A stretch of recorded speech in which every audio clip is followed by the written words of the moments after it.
நமஸ்காரம். நான் உமா விஜய் பேசுகிறேன்.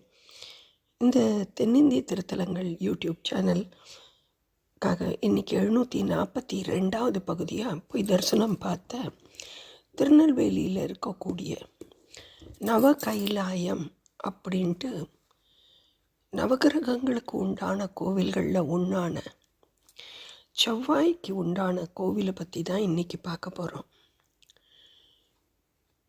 எப்படி சீர்காழி சிதம்பரம் பக்கத்தில் வைத்தீஸ்வரன் கோவிலுங்கிறது செவ்வாய்க்குரிய நவகிரக க்ஷேத்திரமாக இருக்கோ, அதே மாதிரி திருநெல்வேலியில் நவகிரக க்ஷேத்திரம் அந்த வைத்தீஸ்வரன் கோயிலுக்கு சமமானதாக இருக்கிறது இந்த கோடகநல்லூர் அப்படிங்கிற ஊர்.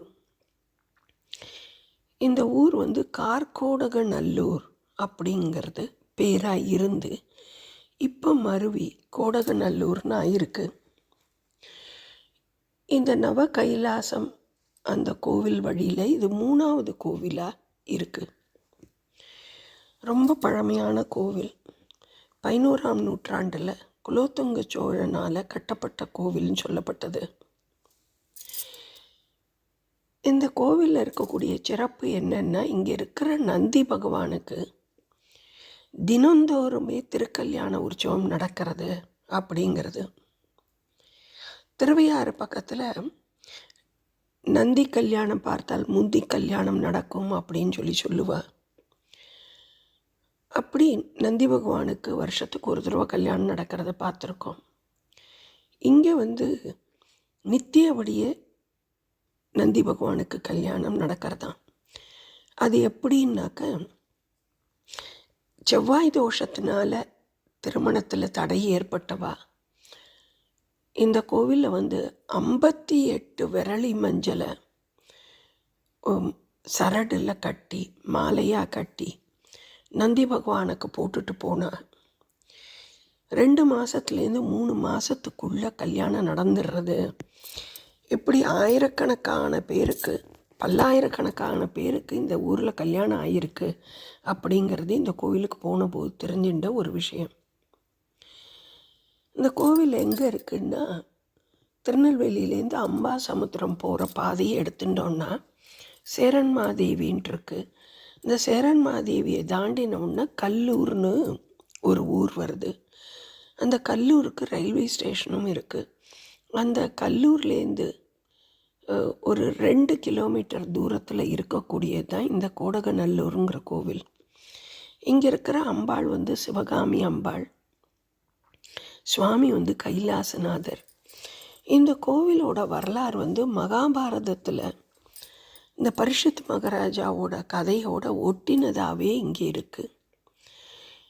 என்னென்னா, ஆதி காலத்தில் இங்கே ஒரு முனிவர் தன்னோட பையனோட தபஸ் பண்ணிட்டு இருந்தாராம். அந்த முனிவர் தபஸ் பண்ணிட்டு இருந்தாராம். பையன் கூடவே இருந்து அப்பாவுக்கு உதவி செஞ்சுட்டு இருந்தாராம்.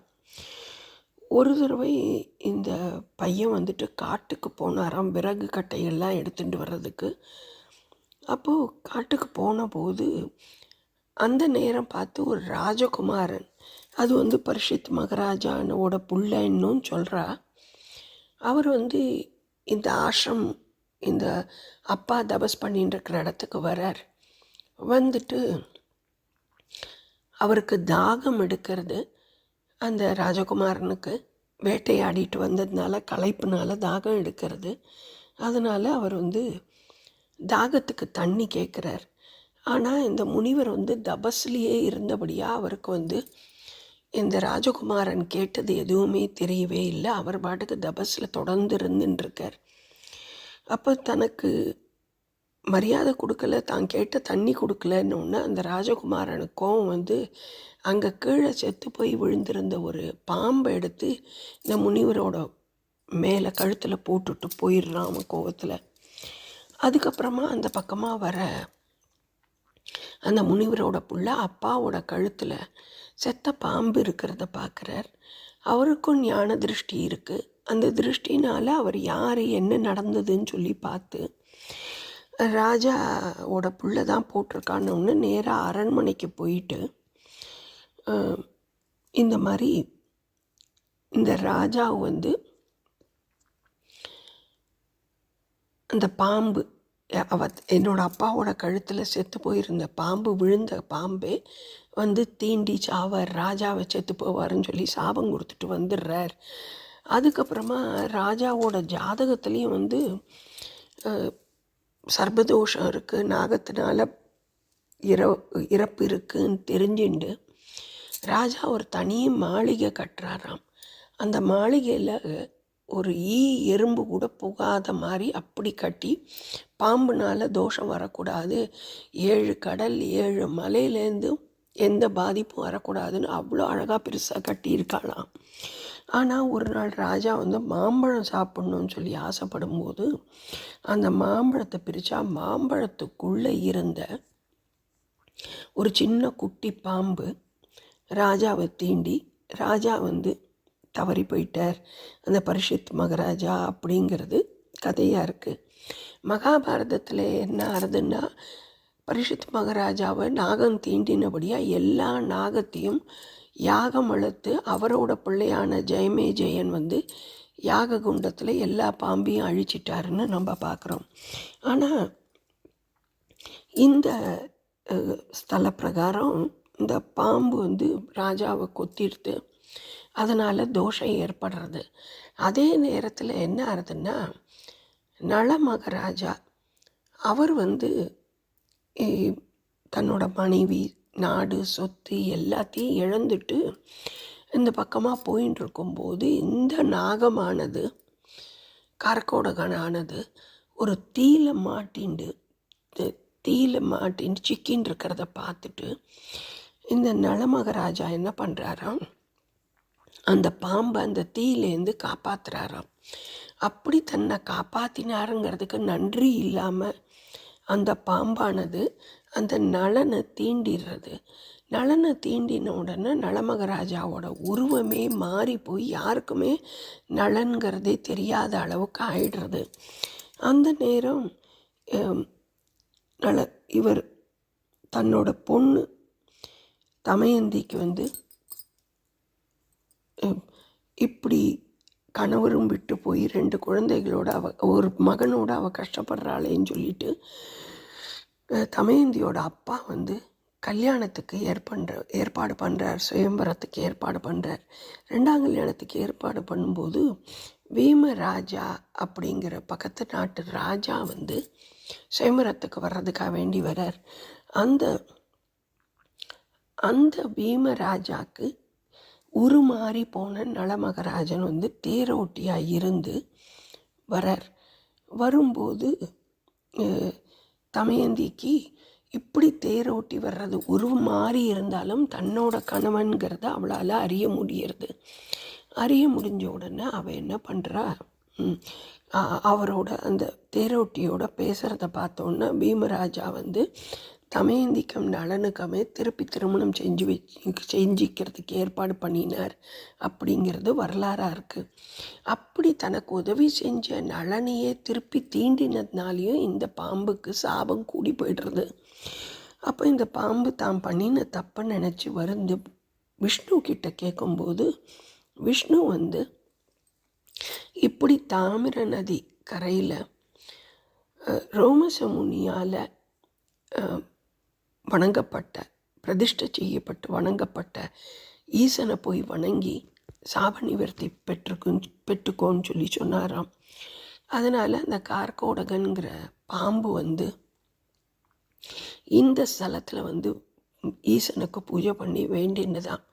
கைலாசத்துலேருந்து சுவாமி கீழே இறங்கி வந்து அந்த பாம்புக்கு நிவர்த்தி கொடுத்தபடியா இந்த ஸ்தலத்தில் அவர் கைலாசநாதருங்கிற பேரில் கிழக்க பார்த்து நமக்கு அருள் பாலிச்சுருக்கார் அப்படின்னு. இந்த ரோமசமுனிங்கிறவர் வந்து அகஸ்தியரோட சீடர். அவர் தனக்கு முக்தி கிடைக்கணும்னு சொல்லி தன்னோட குரு கிட்ட கேட்டபோது குரு 9 புஷ்பத்தை தாமிரபரணி தண்ணியில் ஓட சொல்லி அது எங்கெல்லாம் ஒதுங்கிட்டோ அங்கெல்லாம் ஈசனை பிரதிஷ்டை பண்ணி பூஜை பண்ண சொன்னார். அதுதான் நவ கைலாயம்னு அழைக்கப்படுறது. அந்த தாமிரபரணி கரையிலேயே ஓடி வந்து ஒதுங்கின ஒரு புஷ்பம்தான் இங்கே. அது வந்து செவ்வாய் தோஷத்துக்கு உண்டான கோவிலாக இருந்துட்டுருக்கு அப்படிங்கிறதும் இந்த ஸ்தலத்தோட வரலாறு. இந்த ஸ்தலத்தில் வந்து பலிபீடமோ கொடிமரமோ கிடையாது. அதே மாதிரி பரிவார மூர்த்திகளும் கிடையாது. அது வந்து அந்த கோயிலுக்கு போனதுக்கப்புறம் தெரிஞ்சின்ற செய்தியாக இருக்குது. சுவாமியோட கருவறைக்கு முன்னாடி துவாரகபாலர்களும் கிடையாது. துவாரகபாலர்களுக்கு பதிலாக வந்து ஒரு பக்கத்தில் கல்யாண விநாயகரும் மற்ற பக்கத்தில் வள்ளி தேவி யானையோட சேர்ந்த முருகரும் இருக்கா. கோஷ்டத்துலேயும் எந்த சுவாமியும் இல்லை இந்த கோவில்லங்கிறது இன்னும் ஒரு கூடுதல் தகவல். இங்கே அம்பாள் தனி சன்னதியில் நின்ன கோலத்தில் அழகாக நமக்கு காட்சி தரா. சிவகாமி அம்மனாக காட்சி தரா. அதை தவிர பார்த்தேன்னா இன்னும் ஒரு அம்பாள் இந்த கோவிலில் இருக்கா. அந்த அம்பாள் தலைக்கு மேலே நாகத்தோட 5 தலை நாகத்தோடு வச்சுண்டு நின்ன நிலையில் இருந்துட்டுருக்கா. அந்த அம்பாளுக்கு அனந்த கௌரி அப்படிங்கிற பேர் இருக்குது. அதை தவிர சர்பயாட்சி நாகாம்பிகை அப்படின்னும் சொல்கிறா. மேஷராசி எங்கெல்லாம் செவ்வாய் உச்சமாக இருக்கோ மேஷராசி விருச்சிக ராசிக்காரா வந்து இந்த கோவிலில் வழிபட்டுட்டு போகிறதும், செவ்வாயோட ஆதிக்கத்தில் பிறக்கக்கூடியவாளான மிருகசீஷ நட்சத்திரக்காரா, சித்திர நட்சத்திரக்காரா, அவிட்ட நட்சத்திரக்காரா அவளாமும் இந்த ஸ்தலத்தில் வந்து ஈசனை வழிபாடு பண்ணிட்டு போகலாம் அப்படின்ட்டு இருக்குது. இங்கே வந்து சுவாமிக்கு துவரம்பருப்பில் சாத நைவேத்தியம் பண்ணி சிவப்பு வஸ்திரம் சாத்துறதும் பழக்கமாக இருக்குது.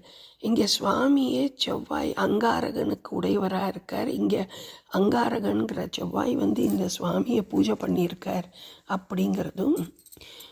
இன்னொன்று என்னன்னாக்கா, இந்த 9 நவ கைலாய மூர்த்திகள்லையே பார்த்தேன்னாக்க இந்த ஸ்தலத்து ஈசன் தான், லிங்கமூர்த்தி தான் பெரிய உருவத்தோடு இருக்கார். அதனால் அவருக்கு 8 முழம் 10 முழ வேஷ்டி தான் கட்டணும் அப்படின்னு சொல்லி சொல்லப்பட்டது. பெரிய மூர்த்தியாக இருக்கிறது இந்த கோவிலில் மட்டும்தான். இந்த கோவிலில் வந்து காலையில் 6 மணிலேருந்து 12 வரைக்கும் திறந்துருக்கு. அப்புறம் சாயங்காலம் 4:30லேருந்து 7 மணி வரைக்கும் திறந்துருக்கு. பிரதோஷ பூஜைகள் ரொம்ப சிறப்பாக நடந்துட்டுருக்கு. மார்கழி மாதத்தில் ஆருத்ரா தரிசனமும் மகா சிவராத்திரியும், மாசி மாதத்தில் வரக்கூடிய மகா சிவராத்திரியும் இந்த கோவிலில் ரொம்ப சிறப்பாக நடக்கிறது அப்படிங்கிறதும் தெரிஞ்சின்ற விஷயமா இருக்குது. கோடனூர் அப்படின்னு அழைக்கப்படக்கூடிய கார்கோடகநல்லூர் என்பது மருவி கோடகநல்லூர்னான இந்த கோவில் வந்து ரொம்ப அமைதியான சூழ்நிலையில் கூட்ட நெரிசல் இல்லாமல் நிதானமாக நின்று சுவாமி அழகாக தரிசனம் பார்க்கலாம் அப்படிங்கிற அளவில் இருக்கிறபடியா சந்தர்ப்பம் கிடைக்கிறவா எல்லாரும் போய் பார்த்து ஈசனோட அருளை பெறணும்னு சொல்லி இந்த பதிவை முடிக்கிறேன். இந்த வீடியோ பிடிச்சிருந்ததுன்னா லைக் பண்ணுங்க, கமெண்ட் பண்ணுங்க, ஷேர் பண்ணுங்க. நமஸ்காரம்.